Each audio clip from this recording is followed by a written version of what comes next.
16 umurongo wa 9.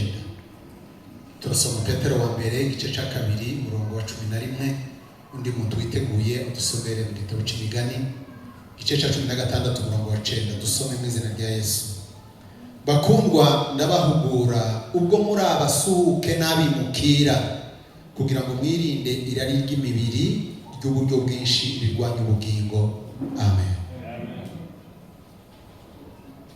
Imigani 16 umurongo wa 9. Imigani 16 umurongo wa 9 ndavuga ngo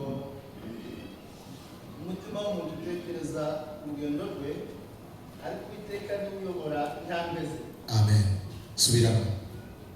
Umutima w'umuntu utekereza urugendo rwe ariko iteka n'uyobora intambwe ze.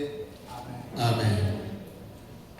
Turanezerewe cyane muri uyu mugoroba kuko Imana tugiriye neza tukaba tubona umwanya mwiza wo gutaramira hano Rongayi muri rishira hamwe rigize amatorero ya Shalom ndetse n'abandi bene data bose basengera mu yandi matorero atari muri rishira hamwe, yaba amatorero y'abanyagihugu yaba muri aya matorero y'inshuti n'abavandimwe. Imana yakoze ibingibi tuyiheze icubahiro. Amen. Bwana Yesu asifiwe. Turabashimiye baduhaye ikaze kuva mu gitondo, ariko umushumba mukuru uyoboye nanone irishira hamwe araza kubivuga cyane bashimira, ariko nanje numvise iryo shimwe ntarireka. Mu gitondo twahageze kare, tumaze kuhagera kare, buri muntu wese yarazi itorero bamubwiye aje gusengeramo. Tuhageze jewe aho narindi mu itorero rya ensemble. Bwana Yesu asifiwe. Kihagera gutya mu gitondo ku muryango w'urusengero sanze hagikinze bataraza, ariko mpagere nsanga umudiyakoni arari ambonye aranakira ntiya kingo urusengero. Twari babiri n'undi mene dato uriya pasteur Hekariya nawe yaragiye murindi, ariko aratubwira kuko hari mu gitondo hakiri imbeho, aratubwira ati mbere yuko muje amateraniro nimuze mbere kandi tuba twicaye. Bwana Yesu asifiwe. Aratujana ahantu mu mujyi ahantu heza, aratwicaza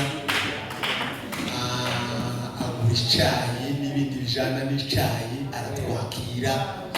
Bwana Yesu asifiwe. Icyo kintu yakoze cyakoze. Imana y'umujiri igire gute?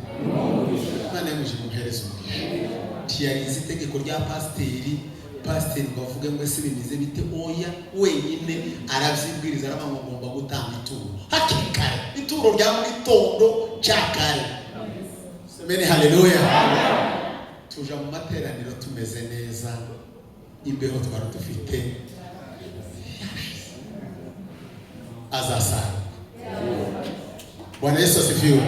Shima kubwo bashumba twagendanye n'amatorero yose ko mwabakiriye mwagize neza, ndetse aho twahuriye dusoje amateraniro ntako batagize. Twahuriye muri itorero, ari protokolo yari bishinzwe yatwakiriye neza, bari ko badukarabisha amazi ashushe. Kabango aba bana barerewe ko muri Sipake wenda cyangwa muri za Methodist.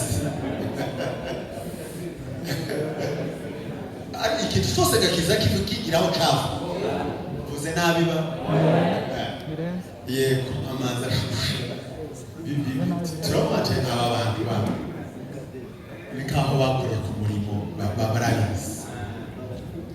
Ariko kubera ko ndatinda cyane, hari umugani baza baca mu Kinyamurenge bazabambuye amazi ari makeya aza hari imfizi. Iyo ari make bayahari imfizi. Nuko ndavuga nyine umwanya muto kuko turi kumwe n'abayobozi bacu, ufata umwanya munini tumwe n'abayobozi bacu. Perukano muri urusengero ibi bintu bitarako. Bwana Yesu asifiwe. Amen. Bwana Yesu asifiwe. Yakiriwe na marido, hari amarido ndabyibuka mushumba n'uzukuri, ariko ndashima nimba turembesha inzu zacu, ariko inzu y'Imana nayo igomba gukorwa neza. Abantu bo muri ririze ndavuze ngo Imana y'ubujimeza. Bwana Yesu asifiwe. Kubera rero bavuze umwanya tuganire ijambo ry'Imana tuvuye gusoma. Ndavuga ibintu bitanu umugenzi uja mu ijuru agomba kuba afite. ibintu bitanu umuntu uja mu bwami bw'Imana, umugenzi uja mu ijuru. Apana uhaye uvayo, apana umuntu uhaye uvayo, umuntu uhaye ujayo, kuko habaho kuvayo no kujayo. Igitabo cy'umugenzi kiza kivuga umugabo witwa Muhakanamana ngo yaragiye agera kure ntiyagerayo, ariko aragaruka ngo ahura na Mukristo ngo agwibaza Mukristo ngo ese ko muraje he? Ba Mukristo bati tugiye mu bwami bw'Imana. Iyo batingiza imyaka 20 tayisha kugorure muzi nararuzi none ndagarutse. None mwe ko muraje he? Timumva ko hariho kuvayo, ariko ko turavuga abahaye baja. Ibintu bitanu abantu bahaye bajayo bagomba kuba bafite. Ibatuzumba tubango haleluya. Bwana Yesu asifiwe. Ibintu bitanu umugenzi uja mu ijuru agomba kuba afite. Ikintu cyambere sindi butinde, ni somo ryo twara isaha n'igice, ariko ndavuga iminota mike. Ikintu cyambere umugenzi uha uja mu ijuru agomba kuba afite. Ikintu cyambere no kumesa imyenda. Kumesa imyenda. Isoma igitabo cy'Ibyahishuro Yohana haraho bivuga ngo nuko ngo nimuze mungureho imyenda mwambare kugira ngo isoni z'ubwambure bwanyu zitagaragara. Ntimwumva ko hariho kugura imyenda? Semeni haleluya. Ariko kandi iyo myenda izayana nubwo woyigura ariko imyenda irandura. Rero kugira ngo ukomeze urugendo ruja mu bwami bw'Imana birasaba kumesa. Fashe isafari kava hangaha nerekeje Kigali, nerekeje Kampala, nerekeje Sudan, nerekeje aha, sinojana imyenda itameshe. Ndabitegura kavuga ngo ubwo ngiye nzagira ibyumweru 2 nogirayo n'ukwezi, ariko ngomba gutegura imyenda, kandi iyo myenda kabanza kayimesa kugira ngo nzambare imyenda imwe. Bwana Yesu asifiwe. Bwana Yesu asifiwe. Kumesa imyenda. Igitabo cy'Ibyahishuro Yohana igice cya 22 umurongo wa 14 aravuga ngo nuko rero hahirwa abamesa ibishura byabo mu maraso y'Umwana w'intama w'Imana, kugira ngo bemererwe kwegera cya giti cy'ubugingo, ngo binjire muri rwa rurembo, binjire no muri rya rembo. Semeni haleluya. Kumesa imyenda. Muri uru rugendo dufite rwo kuja mu bwami bw'Imana bisaba kumesa imyenda. Uko bukeye nuko bwije ugomba kumesa, kuko turacura. Ijambo ry'Imana ngo n'abamarayika mu ijuru Imana ntizibizeye, izibona ngo ari abanyamafuta, ngo sinkanswe umwana w'umuntu ngo usugotomera ibyaha nk'amazi. Rero uko ugotomeye ugomba kumesa. Semeni haleluya. Iyo ureba iyi myenda twambara uruganda ruza ruzandikaho hari ama etikete. Hari ukuntu muza musanga tuba ku makoti, tuba ku myenda, baza bandika hariya hantu, baza bakubwira uburyo bwo kumesa iyo myenda, bakakubwira ngo dry cleaner only. Iyo bakubwiye ngo ni dry cleaner gusa, ni ugomba kumesera muri dry cleaner, ukibesha ukamesa mu mazi, wa mwenda usucura. Nibyo? Amen. Ariko wowe kubera kutabimenya ukagura umwenda, barakwandikiye uruganda rwaranditse ngo uyu mwenda ugomba kumesesha muri dry cleaner gusa. Wewe kubera kutasomye tiwabimenye ugafata wa mwenda ugakubita mu mazi n'isabuni, wa mwenda ugahinduka ukagira wa mwenda ugashyira, kuko wowe umeseyeho bidakwiriye. Reka nkubwire aho tumesera imyenda twebwe abari mu rugendo ruja mu bwami bw'Imana. Semeni haleluya.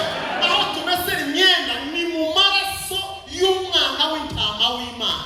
Mu maraso.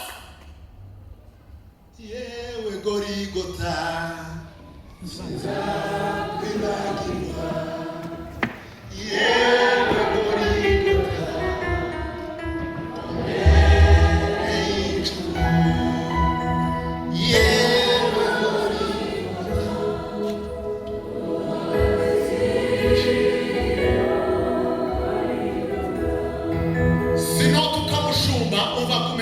sino tukamushumba ngo nimara kumutuka ngo ngeneje kumesera hano kuyushumba. Ibyo birashoboka? Uyarahari naniwe kugenda gusaba imbabazi ngo mubwire ngo mwene data mbabaye, bikananira kumva ko tomesera aha, kumva ko noja kumesera aha ngaha ntibikunda. Ni dry cleaner only. ni mu maraso honyine. Aho ugomba kumesera niho wacumuriye. Bwana Yesu asifiwe. Amen. Bwana Yesu asifiwe. Umugenzi uja mu ijuru ikintu cyambere agomba gukora ni ukumesa imyenda. Nuko barahiriwe abamesa ibishura byabo mu maraso y'Umwana w'intama w'Imana. Tuzojana imyenda yanduye ngo bakwemerere kwinjira muri ryarembo tubikunda. Bazakubwira ngo ese kwisabune yari ihari, amaraso yari ahari, kukweri kutamesha ukaza ufite ya myenda. Muri bwa bukwe Bibiliya izivuga ngo abantu barinjiye bambaye imyenda y'ubukwe, ariko baza gusanga mu wundi muntu utambaye ufite undi mwenda atari uw'ubukwe. Bamugize gute? Bamusubije ni mumufate mu muhambire. Uyu nguyu we ntiyamenye aho baza bamesera. Semeni haleluya. Ntiyamenye aho baza bamesera. Ariko ikintu cya mbere ugomba gukora ni ikintu ugomba gufite ni ukumesa imyenda. Amen, amen. Reka dutambuke kumesa imyenda, kandi aho tuyimesera ni mu maraso y'Umwana w'intama w'Imana. Kitu cya kabiri umugenzi uja mu ijuru agomba kuba afite ni ugutegura ihamba ry'urugendo. Gutegura ihamba ry'urugendo. Tiwogenda urugendo rwa kure, ugenda udafite ihamba ngo uzagere. Uzogumuma, ndakurahiye, uzogwa nzira, uzogumuma kubera ko nta hamba ufite. Dawudi yavuze ijambo rikomeye, aravuze ngo nabikiye ijambo ryawe mu mutima wanjye. Kihamba. Semeni haleluya. Kugira ngo ntazagucumura. Iwacu muri Kongo mwe mwagiye muvukira hano hafi. Iyo wateguraga ihamba tuvuye iwacu ku Ndondo tugiye ku Kabara, ikintu cya mbere bagaza bagutekera ukari, wamara kurya ugatekera n'ihamba, ukaritekera aho uritekeye hose, haba mu kaucu, agasashe, haba ibindi. Hanyuma ukagenda, uzugenda ukomeye kubera ko ufite ihamba. Uzuvuga ngo uko bimeze kose ningera muri Rwere, ko turaje ku Kabara tuvuye ku Ndondo wacu, ningera kuri Rwere ndicara ndi ukazamvura komeye. Amen, amen. Amen, amen. Ariko iyo utarifite, nubwo uvuye mu rugo wari, iyo udafite ihamba uzaba gucika intege ukiriko ku gashararo ugihaye ubwenda gucika, ukoze utekereza ndetse kubiragenda kubera ko nta hamba ufite. Kubera ko nta hamba ukaza wamwumva kera waje ufite ubwoba bw'urugendo kubera ko nta hamba ufite. Ariko iyo ufite ihamba niyo ugeze hahandi utekereza ko ari uzariye, uzovuga bari tereka nongereje muri kariya kuzi ko iyi kuko ufite ihamba wona rishikana naho aho ushaka guca kurara. Wabona ugiye kugera mu muhanda ukarita kubera ko urarifite, ntabwo ufite, urumva ukomeye. Ugomba kuba ufite ihamba. Semeni haleluya. Yosuwa yaravuze ngo nimukora amahamba tugiye kwambuka uru rugendo. N'urugendo ukwira kuba ufite ihamba. Bazumva tuvuga ngo haleluya. Ufite ihamba, ugomba kuba ufite ihamba. Ni ikintu gikomeye. Nimukora amahamba tugiye kwambuka hakurya i Kanani. Yosuwa azunguruka umugambi uwo munsi, amenyesha abantu, vuza impundu urangurura, bwira abantu iby'uwo munsi, zamamaze muri Kenya, bikwire mu isi yose, vuga neza utabitinya, kuko umunsi wenda kuza, aba Yesu tugiye kwambuka. Dukomere Imana yacu amashyi. Bwana Yesu asifiwe.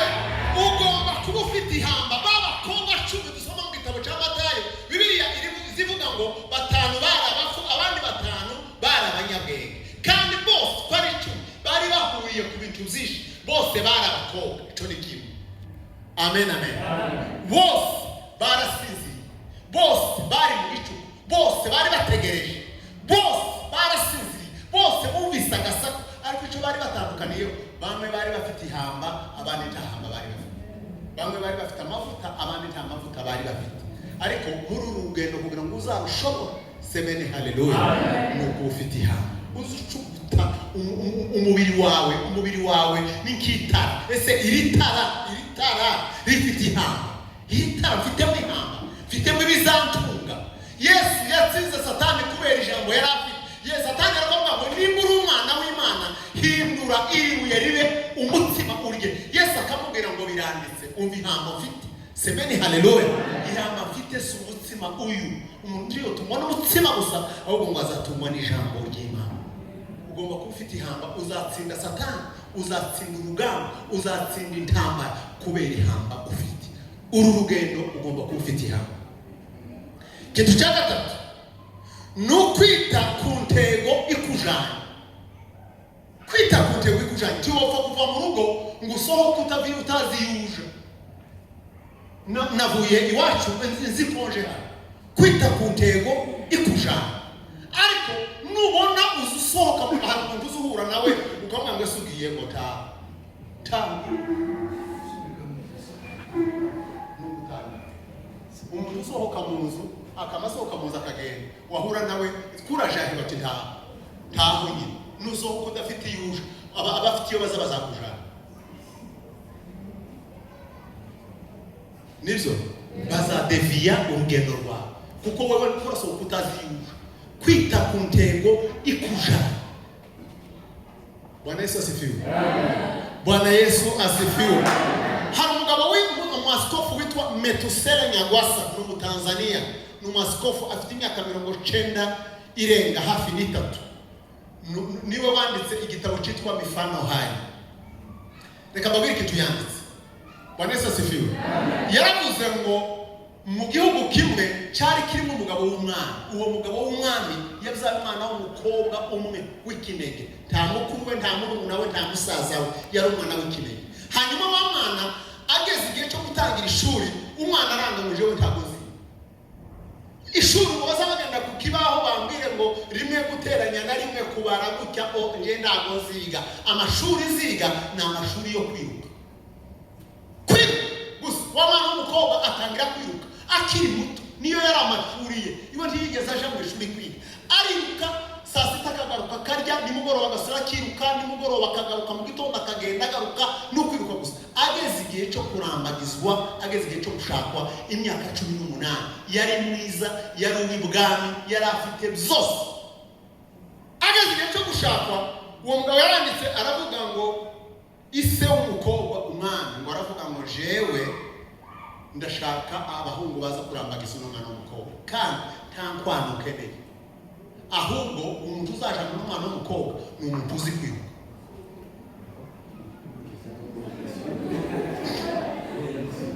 Umuhungu wese uzi kwiruka niwe uzajana n'umukobwa. None rero hari amarushanwa yo kwiruka. Uyu mwana w'umukobwa aziruka yirukakane n'abahungu bashake babijana uzagera aho bitaganijwe. Pawulo yaranditse ngo se ntimuzi ko mu birori abasiganwa biruka ariko ugororerwa kabumwe namwe ngo bari ko mwiruka. Semeni haleluya. Aravuga ngo umuntu uzajana n'umwana w'umukobwa n'umuntu uzi kwiruka. Bahamagara amoko yose, nta mugufi, nta muremure, nta bwoko, nta gutoranya, umuntu wese uzi kwiruka. Abagabo na ba mama hariya ngo bakabwira abahungu babo ngo bakabwira ati kandi wowe uzabona haguruka unamuka wiruke turebe ko twosingira uriya mwana w'umukobwa. Kandi nidusingira uriya mwana w'umukobwa izi bwami zose muhawe igihe gito cyo kwitoza. Abahungu ngo bariruka baritoza, bakazamuka bakamanuka imisozi, bakazamuka bakamanuka ko baritoza, banyina ko barabasengera kugira ngo barebe ko batsindira uno mwana. Ko kwita ku ntego ikujana. Semeni haleluya. Semeni haleluya. Hanyuma umunsi wo kwiruka uragera, wa mwana w'umukobwa niko kara niwo wari umurimo, niwo nicyo yakoraga. Ariko kubera ko yari azi kwiruka ngo abahungu bose baraza line upanga imirongo. Umusifuzi araho, nimwumva ndavugije filimi ngo wese mwiruka. Uhagerera rimwe n'umwana w'umukobwa kuri kiriya gikuta hari ahantu uwo nguwo n'uwo nizo nkwano. Hazi n'inkwano zikeneye. Abahungu baraza bambaye imyenda ya siporo, amasuplex, inkweto zoroheye kugira ngo babashe kwiruka. Wa mwana w'umukobwa kubera ko yari azi kwiruka cyane, iwe ngo aragenda ibwami ngo bagaza bahinga imbuto, aragenda asoroma imbuto nyinshi, aza yiruka afite imifuka. Muri iyi mifuka asoroma amacungwa, ashiramo imineke, ashiramo indimu, ashiramo ibinyomoro, ashiramo imbuto zose z'ibwami. Baraza yiruka araza aradufite mu mifuka kuko yarazi. Babwira abasore bati muri tayari rwose banyina ko barasenga. Ufashe Alex Mana, ufashe Alex, ufashe ndungu sendabunguye ndebe ko yotsindira uriya mwana, ndebe ko yotsindira uriya mwana. Tutegeye kwita ku ntego ikujana. Bavuze filimi bose bari ngo biruke. Mwana w'umukobwa abona abantu bose babaye abasazi ko baraguruka bameze amababa kandi niko byagombaga kugenda. Ariko ngo yiruke ngo abone bose nta n'umuntu n'umwe wawusigara ngo afata kuri za mbuto agafata ibinyomoro yaterera gutya abahungu nka 80 bakaba barasigara.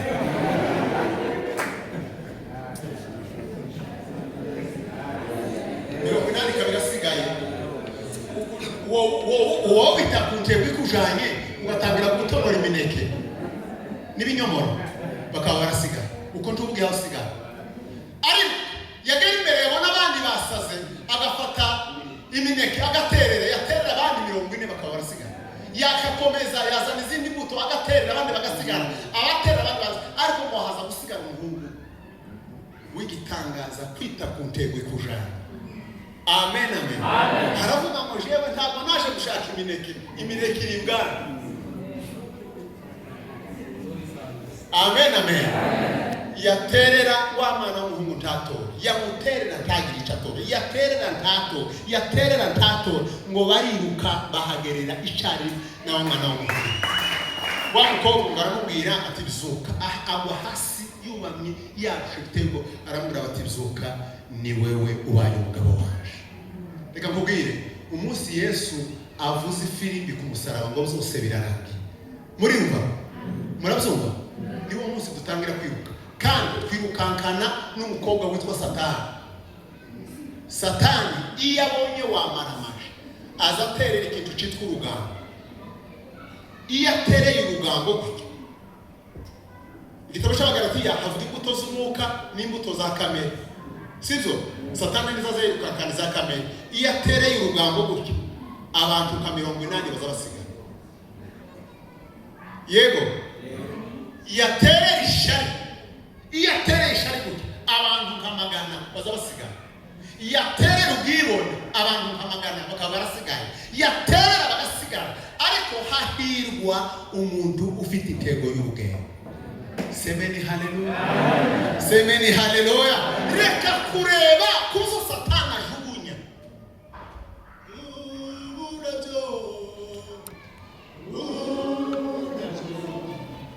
Isira dabiju.